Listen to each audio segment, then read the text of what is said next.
In late 2008 and early 2009, the U.S. economy was stuck in a downward spiral. Falling household wealth led consumers to cut back on their spending. Companies responded to these lost sales by reducing production and firing workers. This in turn lowered household wealth and restarted the devastating cycle. The federal government attempted to break this downward spiral by passing an $832 billion stimulus plan called the American Recovery and Reinvestment Act in February 2009. In this episode of Econ-Files, I'll go into the specifics of the stimulus bill, its contents, how it was intended to revive the economy, and whether it succeeded.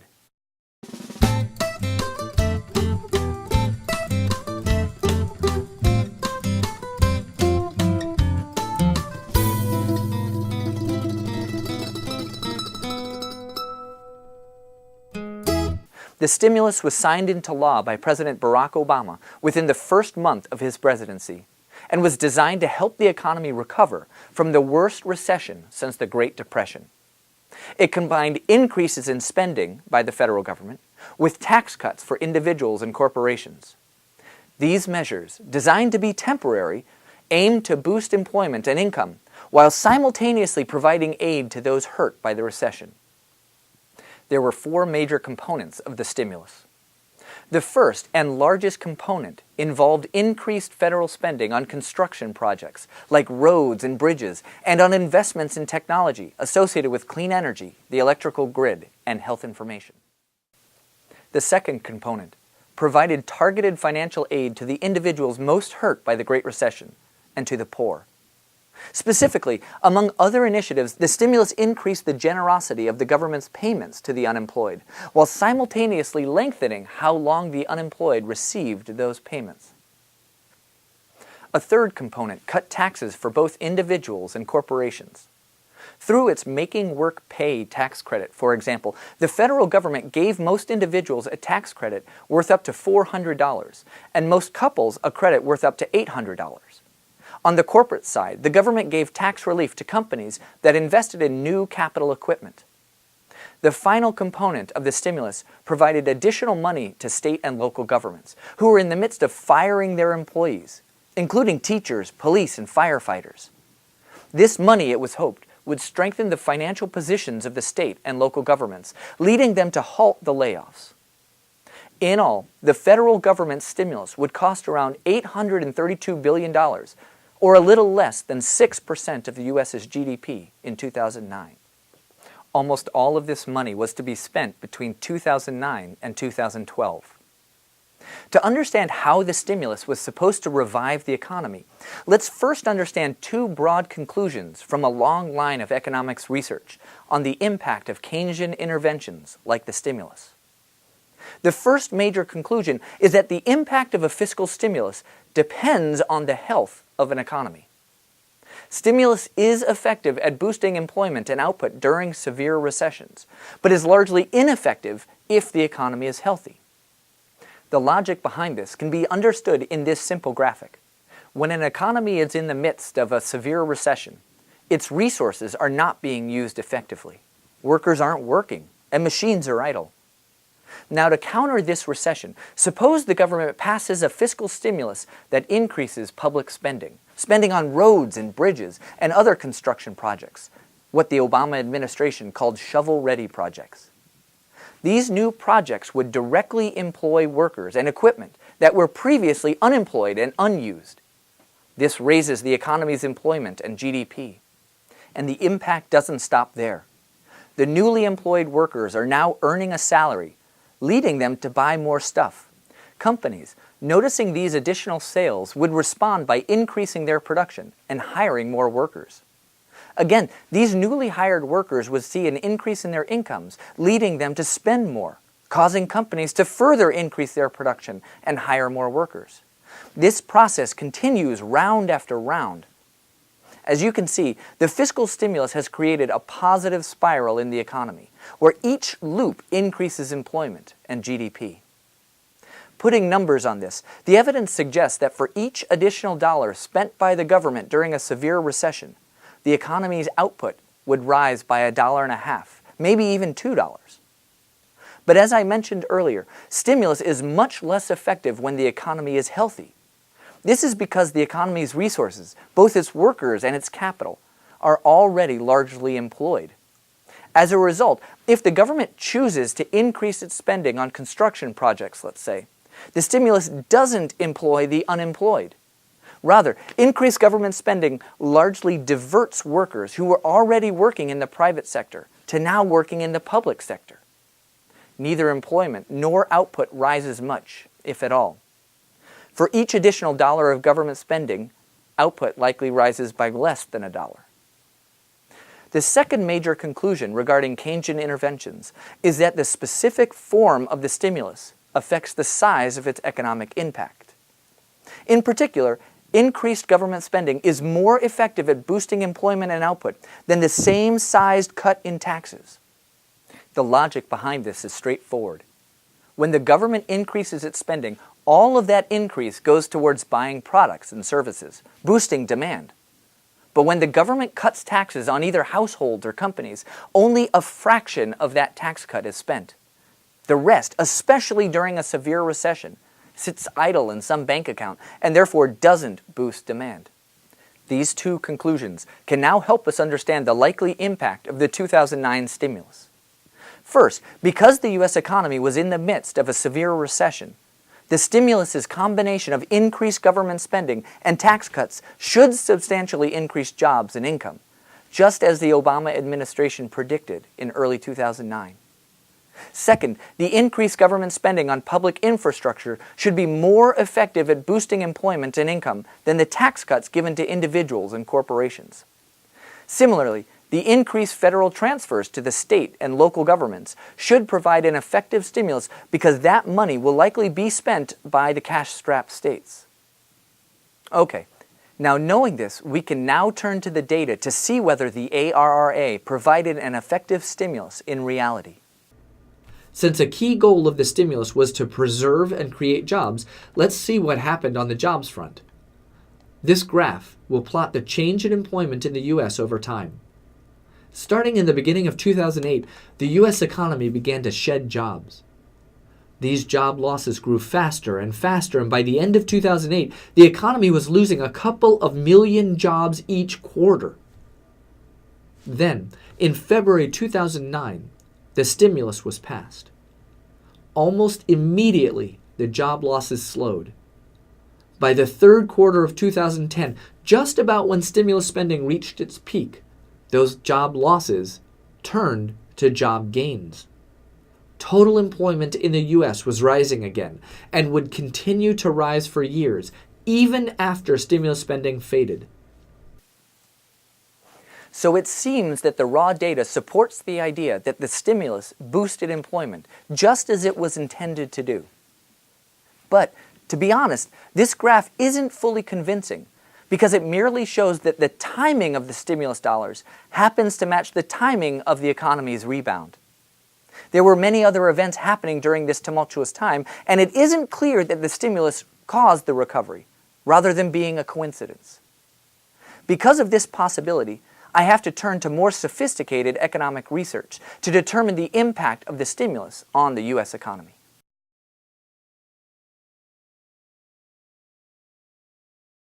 An economist from the San Francisco Federal Reserve Bank studied the effects of the stimulus. He exploited the fact that much of the increased spending was distributed based on predetermined spending rules. He found that the spending provisions of the stimulus alone created or saved a substantial number of jobs.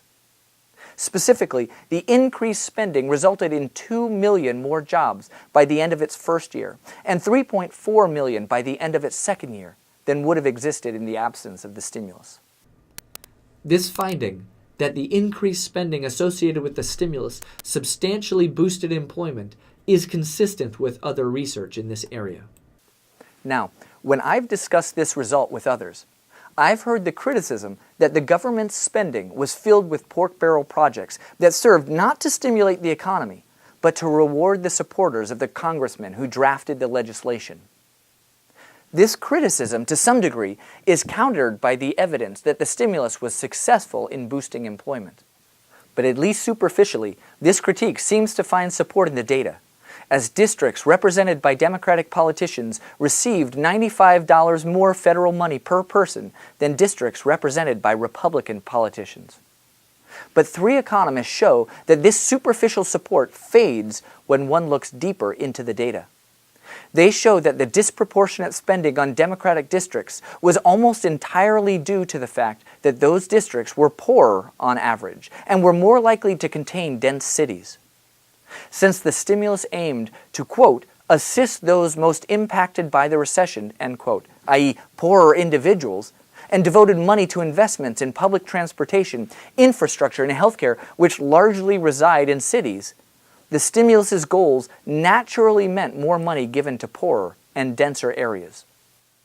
So the stimulus did not favor Democratic districts over Republican ones per se, but rather attempted to help those suffering from the recession and rebuild public infrastructure, and those targets happened to be located slightly more often in Democratic districts. Further, the three researchers found no evidence that the stimulus's funds disproportionately favored the districts of powerful congressmen, or even congressmen in swing districts. All in all, it seems that the stimulus spending was surprisingly free of political bias. The researchers then suggest that the reason for this trait is that the stimulus's funds were distributed based on predetermined spending rules, rules that might have been put in place to help prevent corruption and political bias.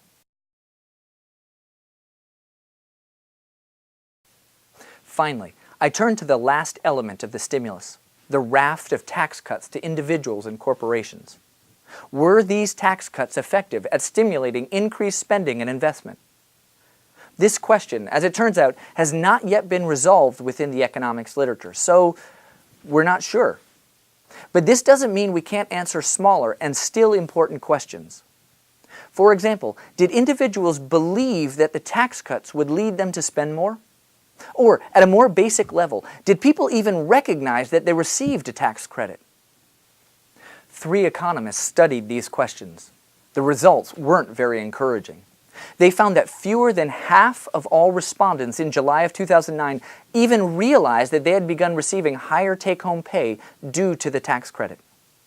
This lack of awareness doesn't necessarily imply that the additional after-tax income went unspent, but it might mean that the tax credits could have been more stimulative if the U.S. government had publicized them more heavily. Further, after being told that they would receive the tax credits, only 13% of respondents said that they would mostly spend the tax credits.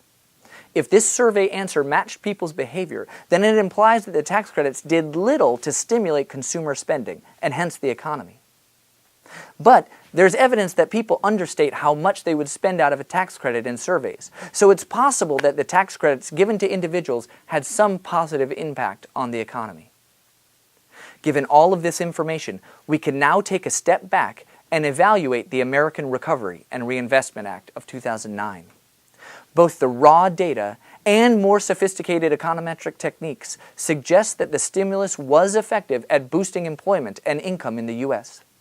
The increased government spending, in particular, was an important factor helping the U.S. economy recover from the Great Recession.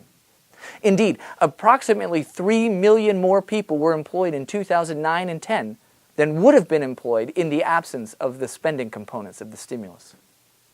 It should also be noted that the benefits of this increased federal spending are greater than merely the boost to jobs and income. By giving money to states to fund their Medicaid expenses, the federal government likely helped the poor retain access to health care, which might have otherwise been cut.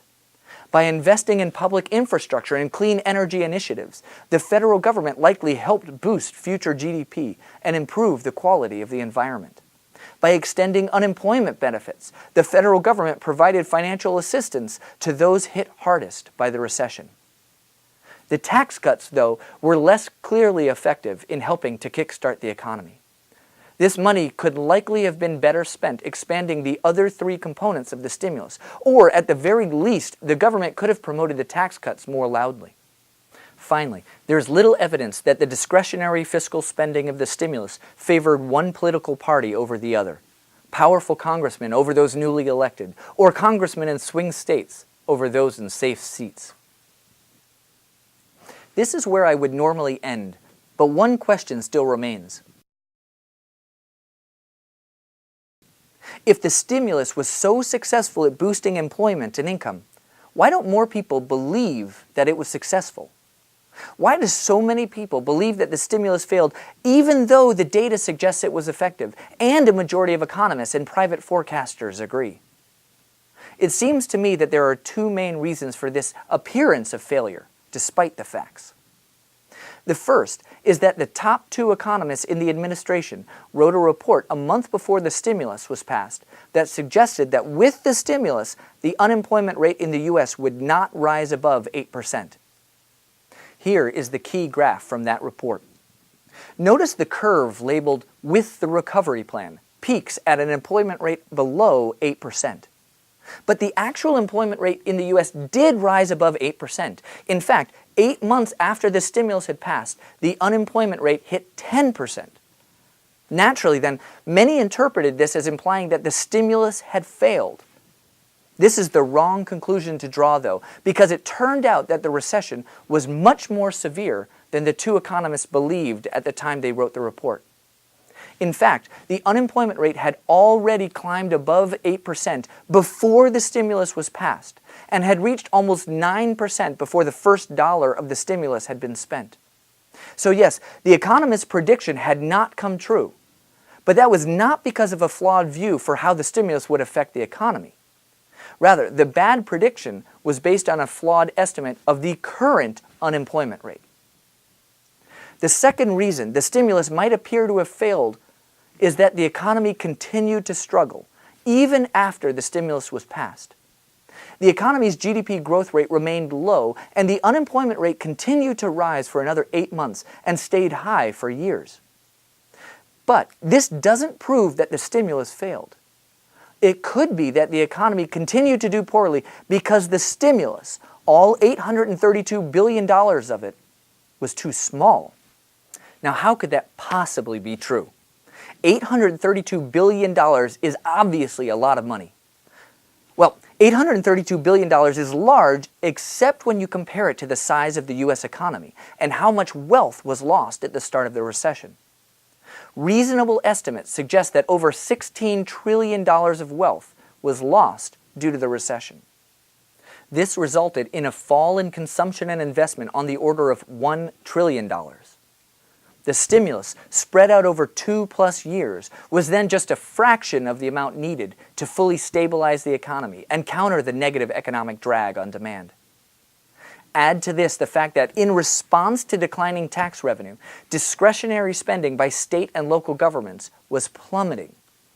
Some estimates even suggest that the cuts to state and local government spending were of a similar size to the burst in federal spending. If this was the case, then the size of the stimulus was not just inadequate to counter the size of the lost demand, but it was almost fully offset by the cuts to state and local government spending. So, to conclude, the evidence says that the stimulus was indeed effective at boosting employment and income, raising the number of people employed in 2009 and 10 by around 3 million relative to what would have been the case absent the stimulus. But despite this success, the stimulus didn't appear effective to many Americans because of a failed prediction and because it was too small to fully counter the severity of the Great Recession. Thanks for watching.